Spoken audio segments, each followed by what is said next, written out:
I never made it, but I know what it takes. I'm motivated by a mix of emotion. Got my statement, and I'm reading it slow so I can understand it fully. Appreciate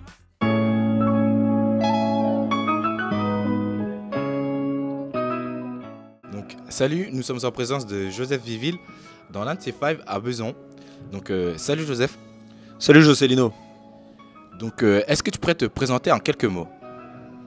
Alors je m'appelle Joseph Viéville, j'ai 37 ans, je suis originaire de Stein, précisément du quartier des Prévoyants. Et aujourd'hui j'ai la chance d'être le fondateur et directeur général du Five. Je dis j'ai la chance parce que c'est pour moi une aventure exceptionnelle que je vis au quotidien. Donc voilà, tu es aujourd'hui à Besançon dans un des Five, le troisième que j'ai eu la chance d'ouvrir. Donc, tu pourrais parler de ton parcours scolaire d'ailleurs? Alors très simple, école Jean Jaurès, Pablo Neruda, après lycée Jacques Decour dans le 18e, 9e, pardon, ensuite fac de Saint-Denis, Paris 8. Voilà, après passer un master dans une école de commerce en alternance où j'ai écrit le projet du Five. Ça a été mon projet de fin d'études. Et derrière, voilà, la vie active très vite, très tôt. Donc, pourquoi le Five? Le Five parce que en fait au départ l'idée c'était de me dire que comme c'était mon projet de fin d'études, j'avais envie de faire un truc où je pouvais me tromper, c'était pas grave, c'était virtuel presque, donc je voulais faire un truc qui correspondait à quelque chose que j'aimais, donc à une passion, donc j'ai pensé au football. Et il y avait l'émergence à l'époque du jerky ball, qui était une pratique de foot 2 contre 2, que j'ai découvert en 2005. Un pote m'a emmené au jerky ball, on a fait un 2 contre 2, je dis ah c'est pas mal ce système, etc. Et du coup on y est retourné pas mal de fois pendant la trêve. Et c'est ce qui m'a donné envie d'écrire un projet où il y avait à la fois du 2 contre 2, mais pas que. On pouvait venir et réserver un terrain, comme on réserve un terrain de tennis, comme on réserve... il y a plein de sports où tu dois réserver un créneau. Et dans le foot, ça n'existe pas, cette façon de procéder.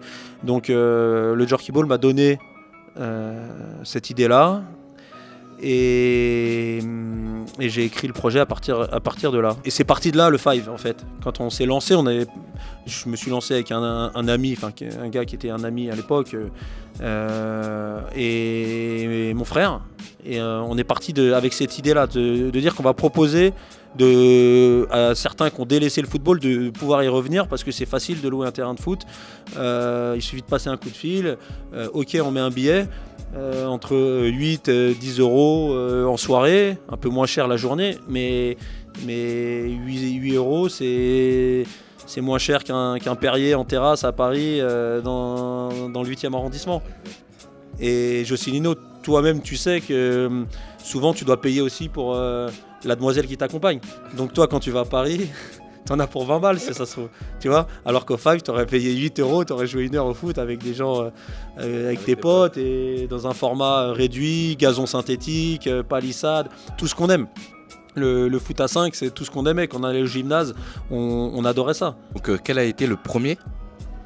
Le premier Five, on l'a ouvert à Bobigny en 2008, dans la zone des vignes. Donc c'est un peu notre bébé, celui... pour lequel il y aura toujours un petit pincement au cœur quand on évoquera Bobigny. C'est voilà, 2008, ça fait un peu plus de 10 ans maintenant qu'il est ouvert. En Seine-Saint-Denis, un département cher à mon cœur. Voilà, il fallait que l'histoire commence là-bas. Donc voilà, Bobigny, après il y a eu Créteil, puis Besançon, puis... Aubervilliers, Chilly-Mazarin, beaucoup autour de Paris, les Portes de la Chapelle, surtout celui qui nous a permis de connaître une belle envolée en termes de renommée. Et puis la province et aujourd'hui 40 en France et à l'étranger aussi. Donc voilà d'où part l'histoire. Du coup, quels sont tes projets pour l'année 2019 par rapport à T5 et tout ce que tu comptes faire avec T5? Alors le Five en 2019, on continue à grandir. On ouvre aux États-Unis au mois de mars, dans un mois, fin mars. C'est une franchise puisqu'on a concédé le territoire à un partenaire, mais ça s'appellera le Five.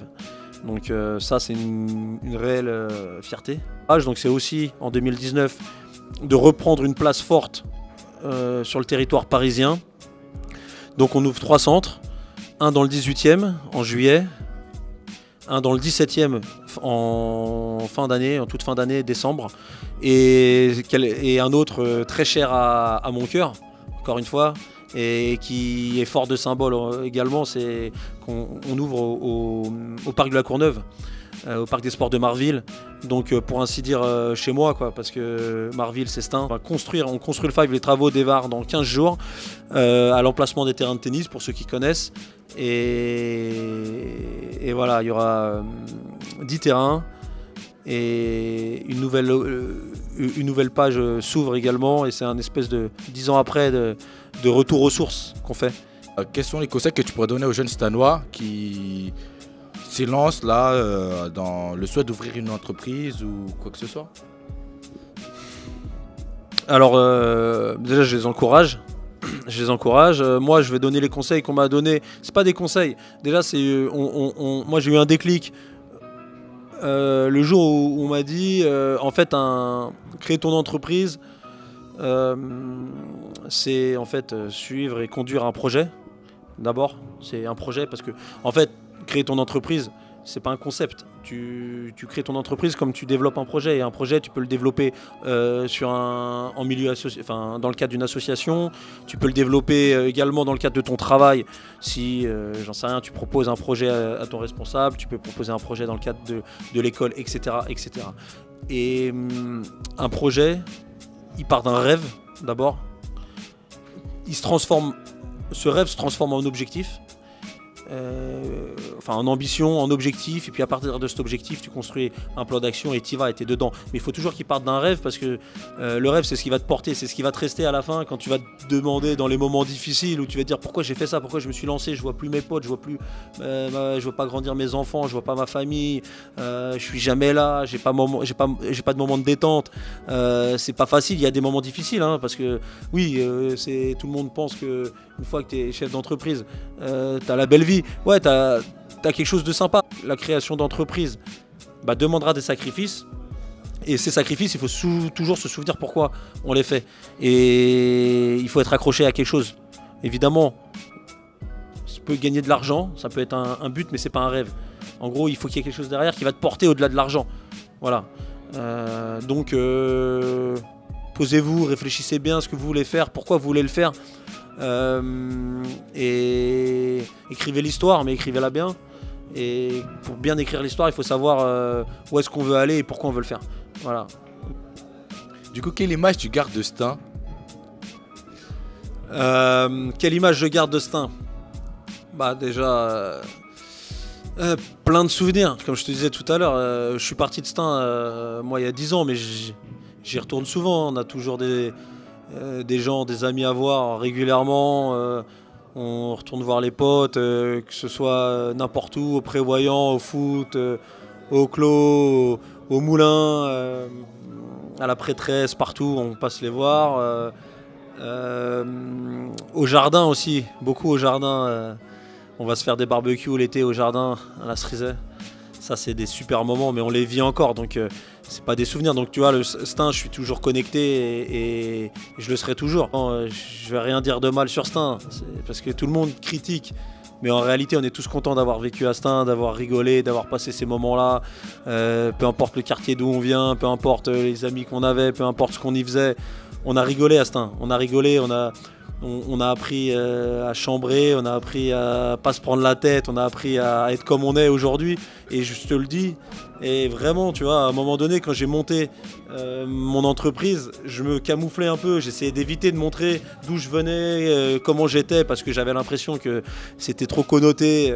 Mais aujourd'hui, je pense que venir de Stein, c'est une force, c'est un truc que tu gardes en toi, parce que en fait, ça fait partie de toi. Tu sais, il y a un truc, c'est moi, c'est pas une valeur, c'est ma devise. C'est ce qui fait que tous les jours, j'explique à tout le monde, ceux qui viennent ceux qui rentrent dans ma vie professionnelle, parce qu'ils travaillent au Five et j'ai l'occasion de discuter un peu avec eux, tous ceux qui sont là, qui m'accompagnent depuis un moment, moi je leur dis voilà, aujourd'hui le secret de la réussite, de ma réussite pour l'instant, ça tient en une phrase, c'est de faire les choses sérieusement sans jamais se prendre au sérieux. Voilà. Et ceux qui me connaissent à Stein peuvent se dire mais attends, il n'était pas sérieux. Ouais, j'étais pas sérieux, je rigolais tout le temps, j'aimais bien chambrer, vanner, rigoler. Mais quand il s'agit de faire les choses sérieusement, il faut répondre présent. Et voilà, après à Stein, ceux qui me connaissent, j'ai travaillé pas mal à Stein, j'étais un petit peu animateur, je travaillais au service technique, je portais les barrières. Pour la fête des associations, je montais dans le camion là avec Lucien, les anciens de Stein là, voilà, je travaillais à Sadako, à Jean Jaurès, et il y a beaucoup de Steinois qui travaillent au Five. Je suis très heureux d'embaucher des Steinois. Quand je peux embaucher un Steinois, c'est une grande fierté, surtout de voir des Steinois qui s'épanouissent, c'est-à-dire qui travaillent avec sérieux. Et qui construisent un peu la vie, leur vie, tout en étant au Five à côté. Et le Five les alimente. C'est là où c'est grâce au Five qu'ils vivent, qu'ils ont un salaire, mais à côté de ça, ils ont des projets intéressants, ils les conduisent avec sérieux. Ouais, c'est une vraie fierté. Il y a Guy. En effet, c'est un très bon exemple. Il n'y a pas que lui, hein, il y en a d'autres, je ne vais pas tous les citer. Mais Guy, c'est un super exemple. Et en plus, il joue un rôle essentiel pour moi au club de Stein, je pense. J'observe ce qu'il fait, c'est vraiment bien. Et il travaille au Five de Sarcelles. Et tous les projets qu'il conduit aujourd'hui sont de réelles réussites. Donc non, très fier quand j'ai la chance de travailler avec des gens de ma ville, de chez moi, qui s'épanouissent à mes côtés. Ouais. Bah, je pense qu'on va te remercier pour cette très belle interview que tu nous as donnée, ce moment de partage, surtout que tu viens d'effectuer.